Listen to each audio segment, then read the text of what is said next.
اختیار ہے، فوراً بھی کر سکتا ہے۔ فرقان احمد خان صاحب، قیامت کے دن یہ بات بھی پوچھا جائے گا کہ اپنی انگلیوں کے نام بتاؤ، یہ بات صحیح ہے کیا؟ بہت زیادہ شیئر کیا جا رہا ہے۔ انگلیوں کے نام نہیں بتائے جائیں گے، انگلیوں سے سوال کیا جائے گا کہ تم نے کیا کیا۔ اس دن انسان کی زبانیں گنگ ہوں گی اور اس کے اعضاء و جوارح بولیں گے۔ انگلیوں کے نام کیوں پوچھے جائیں گے؟ نام پوچھنے کا کوئی تصور نہیں ہے۔ آپ جو اگر کوئی اس طرح کی دلیل دی جا رہی ہے تو اس دلیل کو بھیجیں، اس کے بعد اس کی تحقیق ہوگی، لیکن میرے ذہن میں ایسی کوئی دلیل نہیں ہے جس کی بنیاد پر یہ کہا جائے کہ انگلیوں کے نام پوچھے جائیں گے۔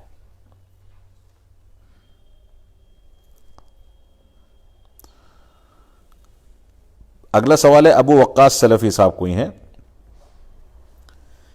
سوال یہ ہے کہ پہلے تشہد میں درود شریف پڑھنے کا کیا مسئلہ ہے؟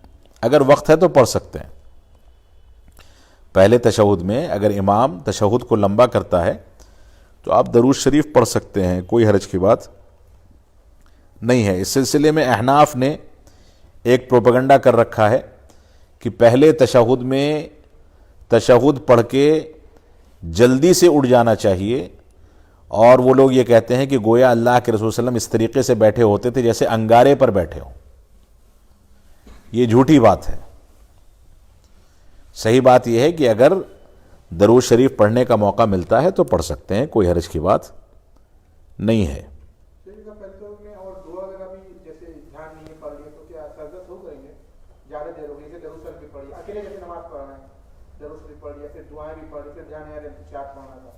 کوئی مسئلہ نہیں، سجدے سہو کی ضرورت نہیں، کوئی مسئلہ نہیں اس میں۔ وسیم اکرم صاحب، انگوٹھی کس ہاتھ میں لگانا چاہیے؟ انگوٹھی تو انگلی میں لگائی جاتی ہے، ہاتھ میں نہیں لگائی جاتی، لیکن ہاتھ سے مراد آپ کہہ رہے ہیں تو داہنے ہاتھ میں، اور عام طور سے غلطی کی جاتی ہے انگوٹھی پہننے میں۔ وہ غلطی کیا ہوتی ہے؟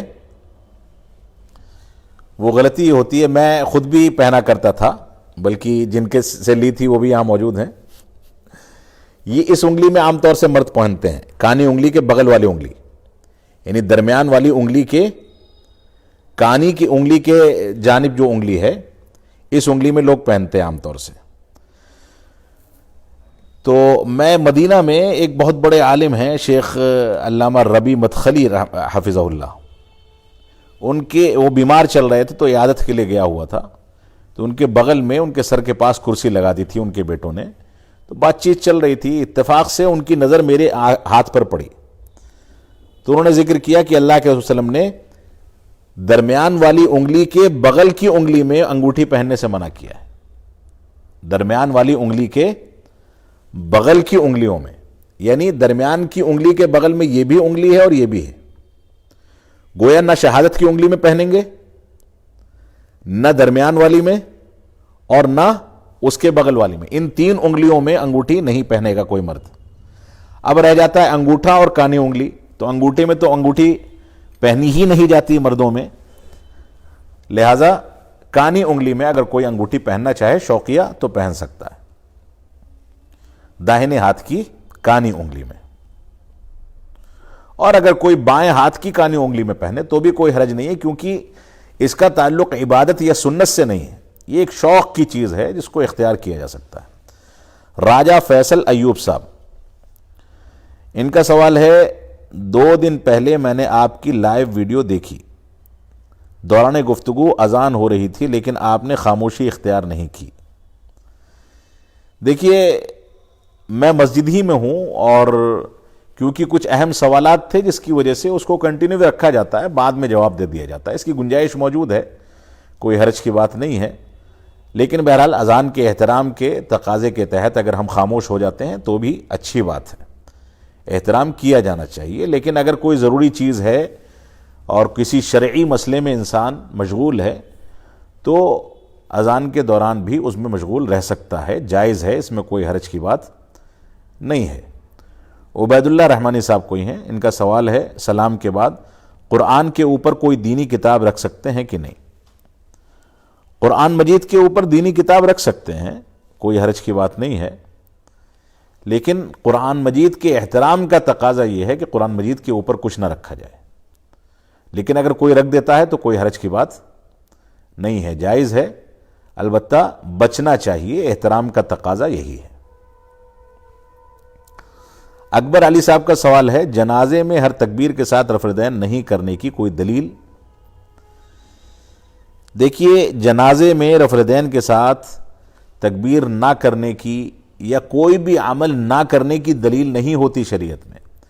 شریعت میں عبادات کے سلسلے میں جن چیزوں کا ثبوت ملتا ہے وہ چیزیں کی جاتی ہیں۔ اگر رفع الیدین کوئی کرتا ہے تو کرنے کی دلیل چاہیے، نہ کرنے کی دلیل نہیں ہوتی۔ دلیل کا نہ ہونا ہی اس بات کی دلیل ہے کہ وہ عمل نہیں کیا جائے گا۔ اس کو آپ اس طرح سے سمجھ لیں کہ ایک رکعت میں ایک رکوع انسان کرتا ہے، کوئی آدمی یہ کہے کہ ایک رکوع میں ہمیں ثواب ملتا ہے، میں 2 رکوع کروں گا، اور پھر کوئی وہ پوچھے کہ 2 رکوع نہ کرنے کی کوئی دلیل بتائیے جس میں اللہ کے رسول نے 2 رکوع کرنے سے روکا ہو، تو ایسی تو کوئی دلیل نہیں ہے۔ تو 2 رکوع کا ذکر نہ ملنا ہی اس بات کی دلیل ہے کہ رکوع ایک ہی ہے۔ اسی طریقے سے رفع الیدین پر اللہ کے رسول صلی اللہ علیہ وسلم سے جنازے کی نماز میں تکبیرات زوائد پر رفع الیدین کرنا ثابت نہیں ہے۔ ثابت نہ ہونا ہی اس بات کی دلیل ہے کہ اس پر رفع الیدین نہیں کیا جائے گا۔ لیکن بعض صحابہ کرام سے بعض آثار میں اس کا تذکرہ ملتا ہے کہ وہ لوگ، بعض صحابہ کرام ایسا کیا کرتے تھے، یعنی بعض آثار سے اس کی دلیل ملتی ہے۔ لہذا کوئی شخص اللہ کے رسول صلی اللہ علیہ وسلم سے ثابت نہ ہونے کی وجہ سے نہیں کرتا اور کبھی کبھار صحابہ کرام سے ثابت ہونے کی وجہ سے کر لیتا ہے تو کوئی حرج کی بات نہیں، یعنی عمل کی گنجائش موجود ہے۔ محمد صاحب ان کا تیسرا سوال ہے، کیا جنت میں ایک فیملی کے لوگ ایک ساتھ رہیں گے اگر سب لوگ جنتی ہوئے تو؟ انشاءاللہ جنت میں اگر سب جنتی ہیں تو امید ہے کہ ان کو پھر سے اکٹھا کیا جائے گا۔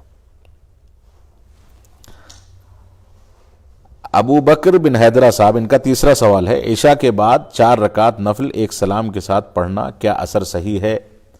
آپ کو اس سوال کا جواب میں نے دیا تھا کہ وہ اثر مجھ کو دیکھنا پڑے گا کہ وہ صحیح ہے کہ نہیں صحیح ہے۔ اللہ